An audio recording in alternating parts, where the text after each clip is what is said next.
Hello welcome back friends. आज मैं आपसे इस वीडियो में बात करूंगा कि कौन सी गलती के कारण या किन किन गलतियों के कारण हमारा सिलेक्शन या यूं कहे कि मेरा सिलेक्शन रुक सकता है। ऐसी मैंने कौन सी गलतियां करी है जो कि नेक्स्ट टाइम मुझे या आपको भी नहीं करना है। जो भी इस वीडियो को देख रहे हैं उनमें से बहुत सारे स्टूडेंट ने गलती ज़रूर करी होगी जो कि मैंने करी है। तो इस चीज़ का हमें ध्यान रखना है। अभी फाइनल कट ऑफ नहीं आया है, सिलेक्शन हो भी जाए ना भी हो, ये बात की बात है। लेकिन सबसे पहली बात तो ये है कि हमने गलतियाँ कौन सी करी है जिससे कि हम प्योर कॉन्फिडेंस नहीं है कि हमारा सिलेक्शन होगा या नहीं होगा। जैसा मान लीजिए हमें 72, 73 या 74 मार्क्स या 75 मार्क्स सॉरी क्वेश्चन सही हो जाते, तो हम फाइनली बोल सकते थे कि हाँ यार मेरा सिलेक्शन हो रहा है, मैं मेंस के लिए प्रिपेयर हूँ। लेकिन हम अभी एक ऐसी मुसीबत में फंस गए हैं कि हमें आयोग की कट ऑफ का इंतज़ार करना होगा कि हमारा सिलेक्शन होगा या नहीं होगा। तो फ्रेंड्स, यहाँ पे मैं आपको पूरा पेपर एनालाइज कराने वाला हूँ। देखिए, मैं बताऊँगा आपको कि किन किन गलतियों के कारण ऐसा हुआ है। सो देखिए, यहाँ पर मैंने अपने आंसर्स चेक करे थे तो उसमें आगे मार्क्स लिखे हुए हैं, मतलब कौन सा क्वेश्चन सही है उस पर 1-1 लिखा हुआ है। तो ये कोई मैटर नहीं करता कि मेरे कितने सही है कितने गलत है या कौन सा सही है कौन सा गलत है। मैं आपको बताने वाला हूँ कि एग्ज़ाम हॉल में किस प्रकार से हमने गलतियाँ की हैं, जिससे कि हमारे क्वेश्चन याद होते हुए भी या हम बोल सकते हैं कि अधिक मार्क्स आ सकते थे, लेकिन मार्क्स उससे अधिक नहीं आ पा रहे हैं। तो मैं आपको बताऊँगा कि वो कौन कौन सी हमने गलतियाँ की हैं। जैसे कुछ कुछ क्वेश्चन ऐसे थे जिसमें हमें हमारा लॉजिक भी यूज़ करना था, नॉलेज भी यूज़ करना था, और कुछ कुछ ऐसे थे जिसमें तुक्का मारने की भी ज़रूरत थी। जैसे क्वेश्चन नंबर 7, काफ़ी स्टूडेंट्स को, काफ़ी एस्पिरेंट्स का क्वेश्चन नंबर 7 गलत जा रहा है। मैं मानता हूँ कि बहुत सारों का सही भी होगा, लेकिन अधिकतर काफ़ी स्टूडेंट का क्वेश्चन नंबर 7 गलत है। देखिए, मुझे भी नहीं पता था कि अतिरिक्त न्यायाधीश होता है या नहीं होता है। मुझे इतना पता था कि तदर्थ न्यायाधीश होता है, लेकिन एक अच्छी बात ये थी कि जो न्यायाधीशों की लिस्ट थी उच्चतम न्यायालय में, वो मुझे लिस्ट याद थी। भाई किस अनुच्छेद में क्या बोला है, तदर्थ न्यायाधीश फ्रांस से लिया गया है और ये मुझे याद था। अतिरिक्त न्यायाधीश से रिलेटेड मैंने कोई अनुच्छेद नहीं पढ़ा था, तो मुझे पता इतना, मैंने लॉजिक लगाया कि अतिरिक्त न्यायाधीश अपने को पढ़ने में नहीं आया है या कोई सा अनुच्छेद नहीं है, तो हो सकता है कि अतिरिक्त न्यायाधीश नहीं होगा। मेरे मन में कन्फ्यूज़न था। देखिए, आप यहाँ पे पॉइंट देख सकते हैं, यहाँ पे 1, और इधर भी मैंने बी वाला ऐसा कोई सा लगाया था कि अतिरिक्त न्यायाधीश होगा, मतलब दोनों सही है। लेकिन फिर बाद में मैंने लास्ट में अपने मन की सुनी और ए वाला लगाया कि जो फर्स्ट टाइम है अपन ने नहीं पढ़ रखा है, तो क्वेश्चन फर्स्ट। यहाँ पे काफ़ी स्टूडेंट्स ऐसे गलती कर जाते हैं। मेरा क्वेश्चन भी ये गलत हो सकता था, लेकिन अपने आप को मैंने कंट्रोल में रखा और जो मुझे पता था वो करा। लेकिन मैं आगे आपको बताने वाला हूँ जैसे वीडियो में। जैसे कि आप देख सकते हैं, ये सारे क्वेश्चन तो बिल्कुल सही बैठ गए थे, सिंपल सिंपल से क्वेश्चन आ गए थे। अब देखिए, खाद्य संरक्षण आयोग, राज्य खाद्य आयोग की स्थापना किस कानून के अंतर्गत होती है। ठीक है, तो ये बहुत सारे स्टूडेंट इसमें कंफ्यूज हो गए। 2020 लगा रहा होगा, कोई 2019 से, कोई करंट से रिलेटेड होगा। लेकिन शायद ये क्वेश्चन किसी मेंस एग्जाम में पूछा गया था 2013 वाला, तो मुझे ऐसा ध्यान में रह गया, बाकी याद मुझे भी नहीं था, तो मैंने 2013 वाला टिक लगा दिया। अब इसमें देखिए, मैं आपको मेन पॉइंट वाली बात बताता हूँ कि गलती कहाँ हुई है। अब देखिए, जैसे क्वेश्चन ये है, क्वेश्चन नंबर 26 है। आप देख रहे होंगे 4 लिस्ट दे रखी है यहाँ पर हमें, मतलब एक तरीके से यूपीएससी क्वेश्चन ही समझ लीजिए, जैसे पूरा यूपीएससी क्वेश्चन था। इसमें गहरा नॉलेज होना बहुत ज़्यादा जरूरी है। इसमें ऐसा नहीं है कि आपको एक चीज़ पता है कि हाँ वेल्स दक्षिण अफ्रीका में होती है तो उसका सही हो गया, नहीं होगा, क्योंकि आपको चारों के बारे में पता होना चाहिए, ताकि उसी के बाद आप क्या करो, ऑप्शन सही लगा सको। ठीक है, तो यहाँ पर ऐसा ही हुआ मेरे साथ भी। ठीक है, क्या हुआ कि यहाँ पे ऑप्शन देख सकते हैं आप पहले 1 2 3 4 यहाँ पे। अब जैसे मुझे तो क्या है कि चारों के चारों याद थे, लेकिन बहुत सारे स्टूडेंट ऐसे थे जिनको कन्फ्यूज़न होगा, जिनको 2 ही याद थे। अब 2 उनको याद नहीं थे, तो उनको क्या करना था, बहुत सारे जल्दी जल्दी में गलती करके आ गए कि वो क्या है कि ए का 3, बी का 4, ये देखने में समझ में ही नहीं आता है बहुत को, ये क्या हो रहा है कि किसका आंसर क्या है, डी का क्या होगा। तो उन्हें आराम से थोड़ा देखना था, ताकि उनको अगर 2 भी याद थे तो उनके या क्वेश्चन, ये वाला क्वेश्चन सही चला जाता। और जिनको कुछ भी याद नहीं था उसके लिए तो तुक्के ही सही था फिर, या फिर जो भी हो। अब देखिए, मैं आपको नेक्स्ट गलती बताने वाला हूँ। देखिए, क्वेश्चन नंबर 32, कैलाश सत्यार्थी का जन्म मध्य प्रदेश में किस जिले में हुआ है। मैंने लगाया डी, विदिशा। आंसर सही कौन सा है, विदिशा। लेकिन मैंने यहाँ पर, आप एक नोटिस करेंगे कि यहाँ पे 1 लिखा है, यहाँ पे 1 नहीं लिखा है, मतलब ये वाला क्वेश्चन मेरा गलत है। इसके पीछे कारण क्या है, हुआ क्या कि फर्स्ट टाइम मुझे याद आया कैलाश सत्यार्थी, डायरेक्ट मैंने विदिशा लगा दी और मैं आगे बढ़ गया पेपर सोल्व करने के लिए।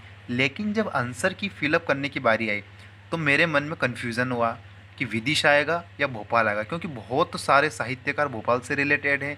तो मेरा माइंड डाइवर्ट हो गया, और मेरा माइंड डाइवर्ट होकर विदिशा से कौन सा लगा दिया, मैंने भोपाल लगा दिया। तो मुझे यहाँ से एक चीज़ ये सीखने को मिली कि फर्स्ट टाइम जो भी हमने टिक लगा दिया है वही आंसर होना चाहिए। फर्स्ट टाइम हमने जो भी टिक लगा दिया है वही हमें आंसर कॉपी में भरना है, चाहे आपका माइंड कुछ भी बोले। हाँ, अगर आपको सटीक याद है कि आपने गलत लगा दिया है वो बात अलग है, लेकिन अगर आपको कन्फ्यूज़न की स्थिति है तो आपने पहली बार जो लगाया है वही लगाना है आपको। देखिए, मैं आपको बताऊंगा कि इसके कारण ऐसे मेरे कौन से क्वेश्चन बहुत ज़्यादा गलत हुए।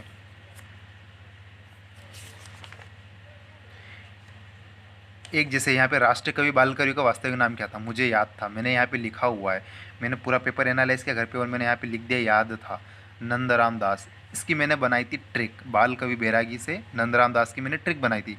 एग्ज़ाम हॉल में मुझे ट्रिक याद आ भी गई, लेकिन पता नहीं मैंने जुगल दास क्यों लगा दिया, क्योंकि जुगल दास मैंने कहीं ना कहीं सुना हुआ था।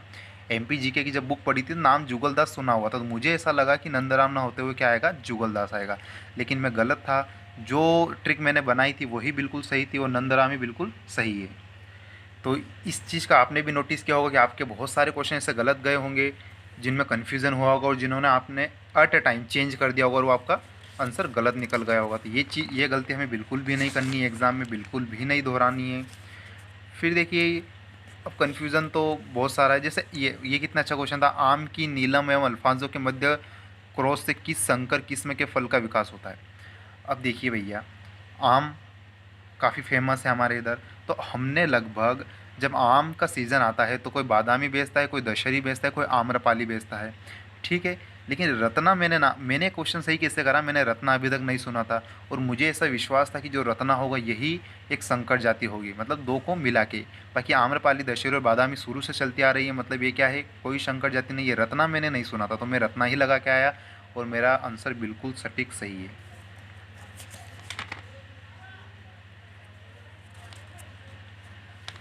बहुत सारे क्वेश्चन ऐसे थे जो कि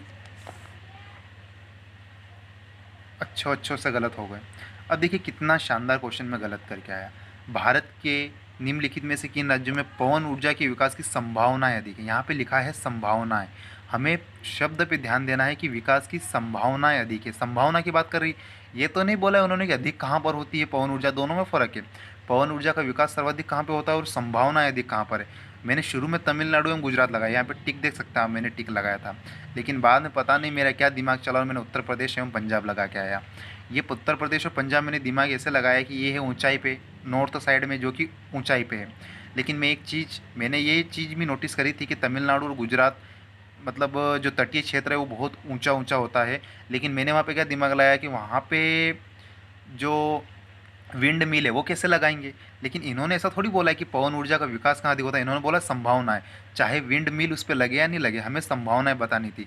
तो देखिए भैया, जो तमिलनाडु और गुजरात के तटीय क्षेत्र में बहुत ऊंचे ऊंचे है, अगर वहाँ पे संभावनाएं ढूंढने जाएंगे तो बहुत ज़्यादा एयर का प्रेशर होगा, तो वहाँ से क्या है कि प्लस पॉइंट हो जाएगा, वहाँ से बहुत ज़्यादा पवन ऊर्जा का विकास होगा। लेकिन हम चले भाई, हमारे ज़्यादा नॉलेज झाड़ने चले तो क्या हुआ, गलत हो गया। हमें लगा कि ऊंचाई वाले क्षेत्र उत्तर प्रदेश और पंजाब जो कि नॉर्थ साइड में है, तो यहाँ पे विंड मिल का विकास ज़्यादा होता होगा। लेकिन यहाँ पे बोला था संभावना है। तो इसीलिए मैं आपको बोलता हूँ कि एक चीज़ मैंने इस पेपर से नोटिस करी है कि क्वेश्चन बारीकी से पढ़ने की ज़रूरत है और समझने की ज़रूरत है। संभावनाएं कहाँ पर होती है, ऊंचे क्षेत्र पर। गुजरात और तमिलनाडु के तटीय क्षेत्र बहुत ऊंचे ऊंचे हैं, ठीक है भैया। अब बहुत सारे स्टूडेंट्स इस क्वेश्चन में उलझ गए होंगे, उर्वरक उद्योग के लिए कौन सा कच्चा माल नहीं है। अब कच्चा माल क्या होता है, मैं आपको बता दूं कि कच्चा माल क्या होता है, जो डायरेक्टली हमें मिलता है उसको कच्चा माल बोलते हैं। और जो कच्चा माल नहीं होता, जैसे कास्टिक सोडा, यहाँ पे कच्चा माल नहीं है क्योंकि ये मिला के बनाया हुआ है, ठीक है। दो चीज़ को मिला के बनाते हैं। सल्फर तो डायरेक्ट हमें अर्थ से मिल जाता है। जिप्सम नेफ्ता, जिप्सन कहाँ काम आता है भाई, प्लास्टर ऑफ पेरिस। जब आप केमिस्ट्री पढ़ोगे, थोड़ा बहुत साइंस का पढ़ा होगा, तो प्लास्टर ऑफ पेरिस को बनाने में जिप्सम काम आता है। जो हमारे घर में जो प्लास्टिक के होते हैं ना, वो होते हैं प्लास्टर ऑफ पेरिस के, और उसको बनाने में जिप्सम आता है। जिप्सम कच्चा माल के रूप में काम आता है।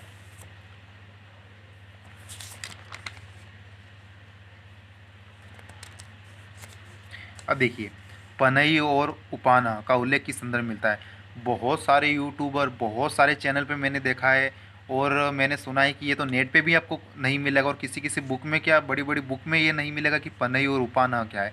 लेकिन मैं तो जूता लगा के आया। कारण क्या था इसका, कि आयोग आपका मेंटली भी चेक करता है कि भाई कैसे, क्या आप तुक्के, भाई तुक्के मारने की भी वो मेंटली चेक करता है। तो वस्त्र, आभूषण, आवास और जूता, और मुझे ऐसा लगता है कि बहुत सारे, लगभग 90% लोगों ने वस्त्र और आभूषण लगा के आए होंगे।